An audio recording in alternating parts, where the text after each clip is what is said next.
এটা যাতে জাকসু ইলেকশনের মতো না হয়, আমাদের একজন সহকর্মী মারা গেছেন, তাই না? সো এরকম যাতে না হয়, এবং আমি মনে করি যে সময় লাগবে বলে মানে সরকারের তো এক ধরনের প্রেডিকশন থাকাই উচিত, এবং এখন বিজ্ঞান এত এগিয়ে গেছে, তো প্রেডিকশন করে একটা সময় টাইম ফ্রেম বলে দেওয়াটা খুব জটিল কোনো কিছু না। তবে আমি আশা করব যে কেউ মারা যাবেন না এবং আমরা সঠিক সময়ে জানতে পারবো। যেহেতু প্রচার প্রচারণা আগামীকাল থেকে শুরু হচ্ছে, তো এই নির্বাচনের আগ মুহূর্ত পর্যন্ত এই বিষয়গুলোকে মোকাবেলা করা নির্বাচন কমিশন এবং সরকারের জন্য আসলে কতখানি চ্যালেঞ্জিং হবে বলে মনে করেন? তার আগে একটু বলি যে ভাই যে ভোট গণনার কথা বললেন, আমি আশা করব যে এটা যাতে জাকসু ইলেকশনের মতো না হয়, আমাদের একজন সহকর্মী মারা গেছেন, তাই না?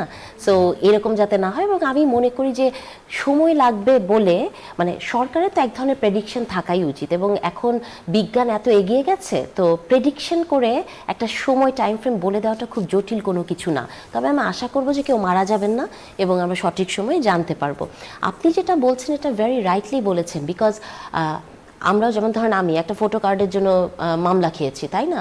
তো আসলে এআই জেনারেটেড এগুলো তো আসলে খুবই কমপ্লিকেটেড এই মুহূর্তে, এবং ধরুন আমরা যারা আছে আমরাই হয়তো অনেক সময় বুঝি না।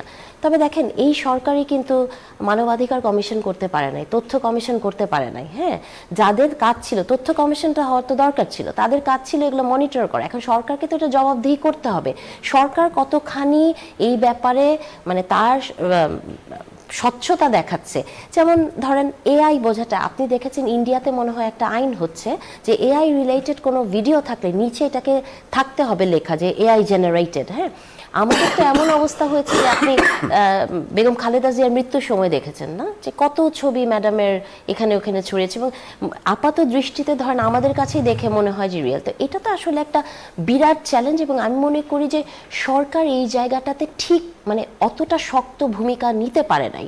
আরও একটু শক্ত ভূমিকা নিতে পারতেন সরকার, আরও মানে মানুষকে, এবং আমি মনে করি যে জনমতকে মানে জনগণের কাছে এটা পৌঁছাতে হবে যে সব ভিডিও দেখেই বিশ্বাস করবেন না, বা সব কিছুই কিন্তু রিয়েল না। আমি মনে করি না, বা আমি দেখি নাই এখন পর্যন্ত সরকার বা নির্বাচন কমিশনের কাছ থেকে এই ধরনের কোনো জনসচেতনতামূলক কোনো ভিডিও এসছে, আমার চোখে পড়ে নাই। তবে পার্টিকুলারলি রাজনৈতিক দলগুলো হয়তো এটা করছে, এবং আমরা এটাও জানি যে কিছু রাজনৈতিক দল ইচ্ছাকৃতভাবে এই কাজগুলো করেন, মানে একটা তাদের এক ধরনের ইন্টেনশন কাজ করে এগুলো করার জন্য। তো এখানে আমি মনে করি যে ফায়েজ ভাই আছেন, উনি সাংবাদিক, উনাদের আরেকটু শক্ত হওয়া উচিত ছিল, এবং এখন তো আসলে সময় নাই। তবে আমি মনে করি যে তারপরে যতটুকু সময় আছে সরকারের উচিত এইগুলো গ্রামের প্রত্যন্ত অঞ্চলের মানুষের কাছে এগুলো একটু পৌঁছে দেয়া, যে আসলে এই ধরনের ভিডিওগুলো এআই জেনারেটেড হতে পারে, কারণ এটা দিয়ে সহিংসতা তৈরি হতে পারে।